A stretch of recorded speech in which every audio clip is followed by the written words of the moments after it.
రామ్మా. అమ్మా, నేను చెప్పింది గుర్తుందిగా? అక్కడ అన్నీ సిద్ధంగా ఉన్నాయి. నేను చెప్పిందంతా గుర్తుపెట్టుకొని నిష్ఠగా పూజ చేసిరమ్మా. సరేనా? వెళ్ళమ్మా.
ఓం శ్రీ మాత్రే నమః.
మీరేం భయపడకండి.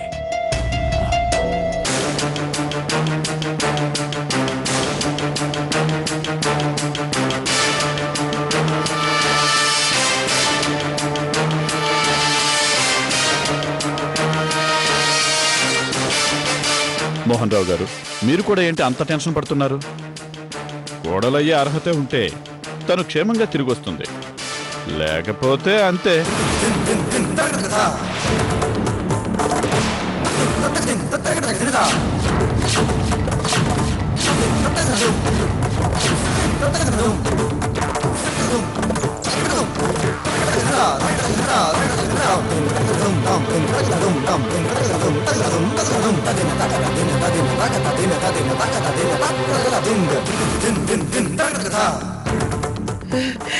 సింధు, పెళ్ళి అయిపోతే మనం ఇక్కడి నుంచి వెళ్ళిపోవచ్చు. నువ్వు నోరు మూసుకో ఫస్ట్.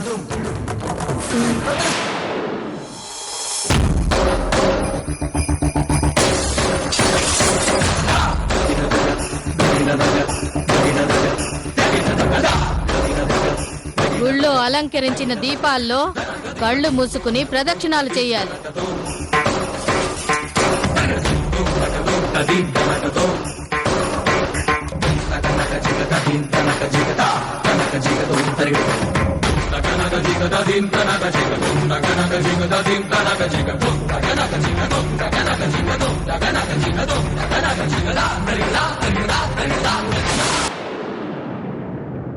పొరపాటున అంటుకుంటే తగలబడిపోద్ది.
ఆ అమ్మాయి మన ఇంటి కోడలయ్యే అర్హత లేకపోతే ఖచ్చితంగా ఏదో ఒకటి అవుతుంది.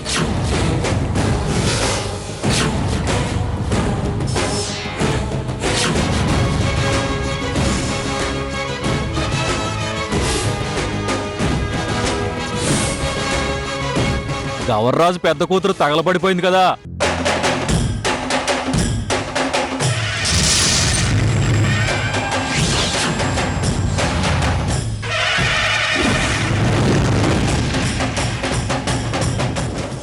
ఆ అమ్మాయి మన ఇంటి కోడలయ్యే అర్హత లేకపోతే ఖచ్చితంగా ఏదో ఒకటి అవుతుంది.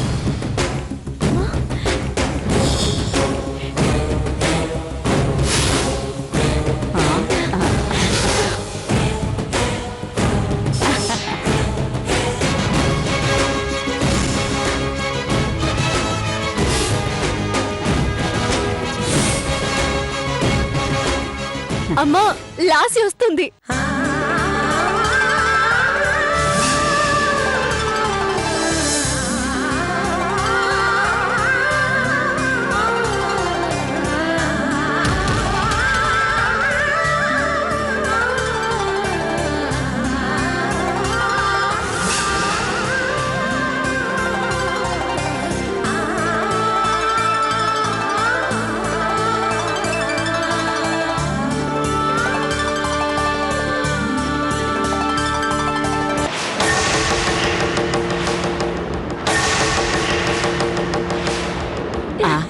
ఇదిగో ఆగు. నువ్వెదురెళ్ళడం మంచిదో కాదో, అసలే వాళ్ళు ఆచారం ఆచారం అంటారు. ఉండు.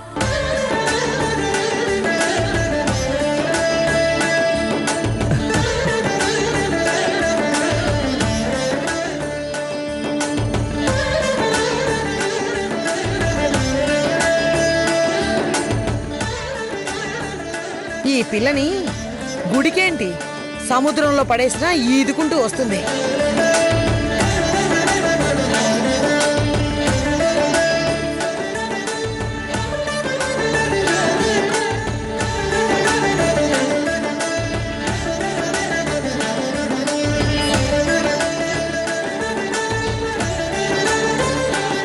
పదమ్మా. ఆగో.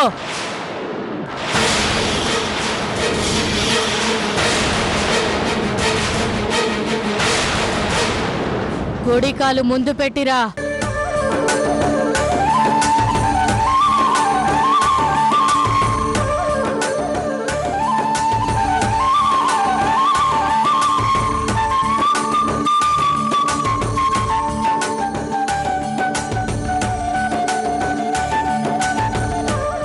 ఆగో,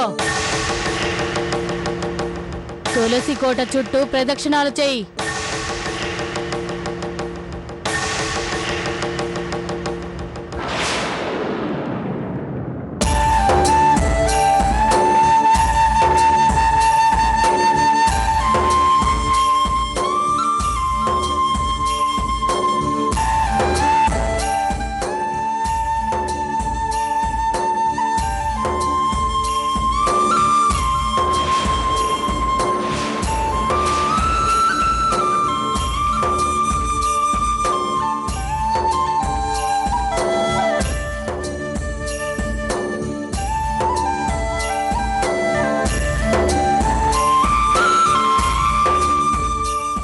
రాములమ్మ, దీపాన్ని దైవం దగ్గర పెట్టించు.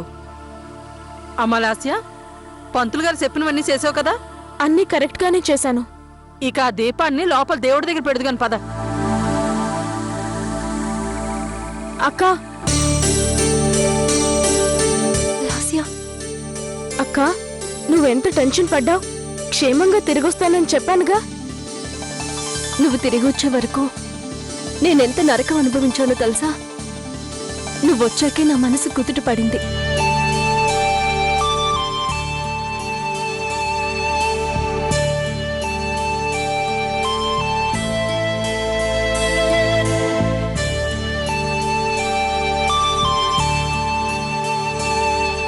మోసం జరిగిపోయింది.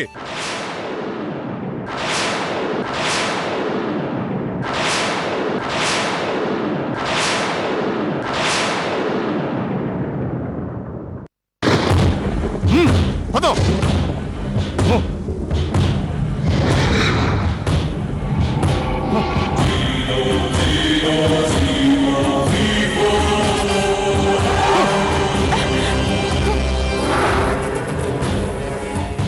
ఏం జరిగింది? మోసం జరిగింది.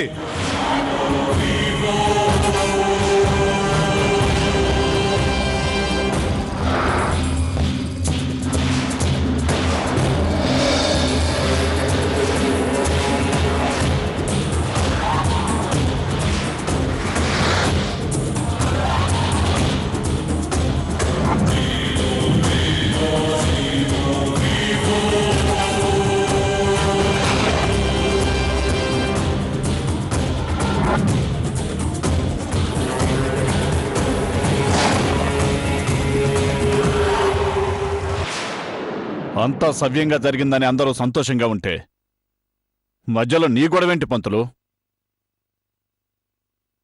పంతులు గారు, ఏం జరిగింది? వీళ్ళు మన ఆచారాన్ని అపహాస్యం చేశారు.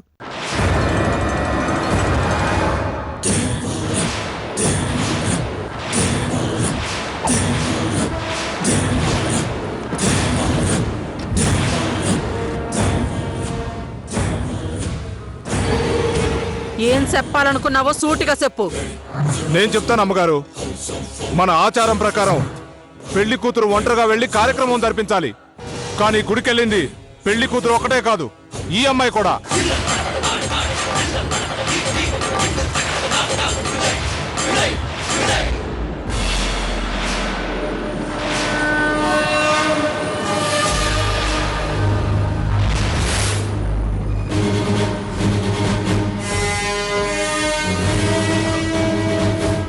పంతులు, ఆడు చెప్పేది నిజమేనా? అవునమ్మా.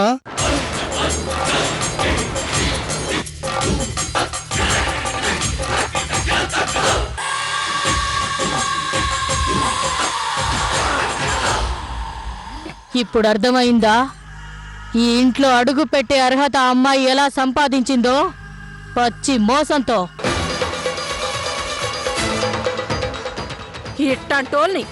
ఇట్టంటోల్ని అందరినీ చూసి నువ్వు మురిసిపోయావు. వీళ్ళు అవమానించింది మనల్నే కాదు, ఈ ఊరిని, ఈ ఊరి నమ్మకాన్ని. రాములమ్మ, వాళ్లతో మాటలనవసరం, వెంటనే పంపించేసేయ్. ఇంట్లోంచే కాదు, ఊర్లోంచి కూడా.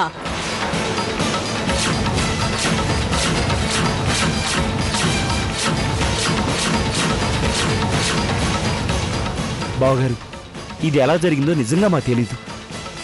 ఒక్కదానే పంపించమని చెప్పారు కదా, అయినా మేమెందుకు తోడు పంపుతామండి? పిల్లని కాపురానికి పంపించాల్సిన ఇంటిని మోసం చేసే మనుషులం కాదండి మేము. కళ్ళ ముందు జరిగింది చూశాక కూడా మమ్మల్ని ఇంకా మోసం చేయాలని చూస్తున్నారా? దేవుడి మీద ఒట్టండి, ఎలా జరిగిందో మాకు తెలీదు. ఏంటమ్మా ఇలా చేశావు? మీ తరపున వచ్చినందుకు నేను కూడా దోషినవ్వాల్సి వచ్చింది. మీరు కూడా అలా మాట్లాడతారేంటండి? వాళ్ళకేం తెలీదంటున్నారు కదా. చేసిందంతా చేసి ఇప్పుడు తెలీదంటే ఎవరు నమ్ముతారు? ఆ అమ్మాయి వచ్చింది వాళ్ళతోటేగా.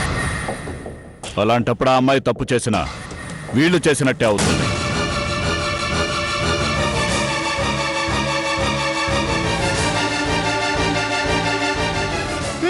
అసలు ఈవిడ గారిని పెళ్లికే వద్దన్నాం, అయినా వినకుండా తీసుకొచ్చారు. ఎట్లాంటి పనులకి సాయంగా ఉంటుందని ఇవిడు గారిని తీసుకొచ్చేటన్నారు. నాకు నిజంగా ఏమీ తెలీదు. నేను ఒంటరిగానే వెళ్ళాను, ఒంటరిగానే అవన్నీ చేశాను. అసలు చైత్రక్క అక్కడికి ఎందుకు వచ్చిందో నాకు అసలు తెలీదు ఆంటీ.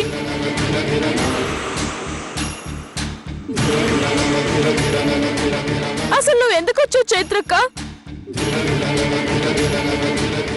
నేను రమ్మని చెప్పానా? వాళ్ళకి నిజం చెప్పక్క. సారీ అక్క,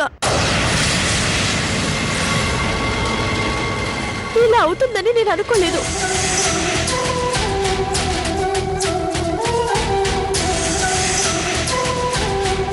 ఏదైనా శిక్ష ఇస్తే నాకేయండి, ఇందులో వాళ్ళ తప్పేమీ లేదు.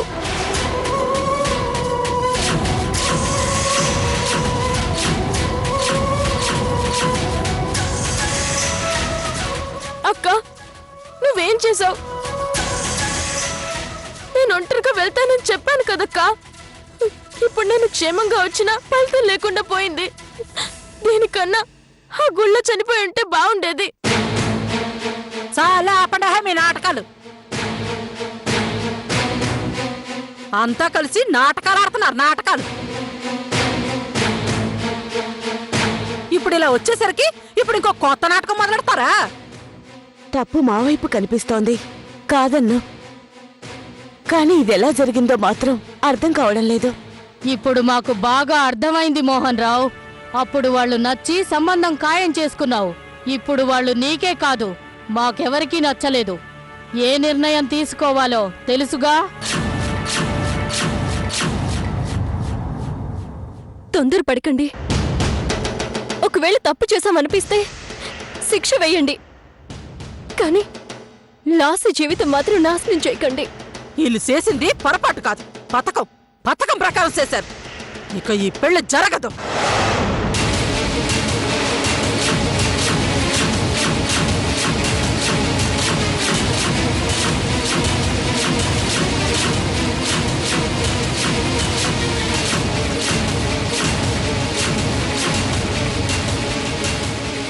నేనే తప్పు చేయలేదాంటీ. ఎవరేం చేశారో నాకు తెలీదు. నేను మనస్ఫూర్తిగానే పూజ పూర్తి చేశాను. ఆ విషయం మీకు ఇప్పుడు నిరూపిస్తాను.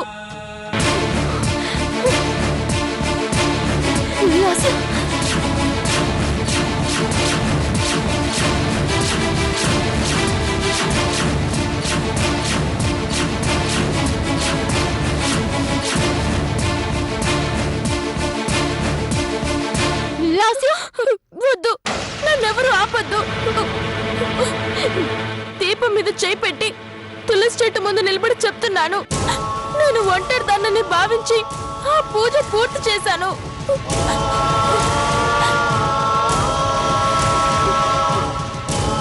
లాస్యా, చైతీ అమ్మా,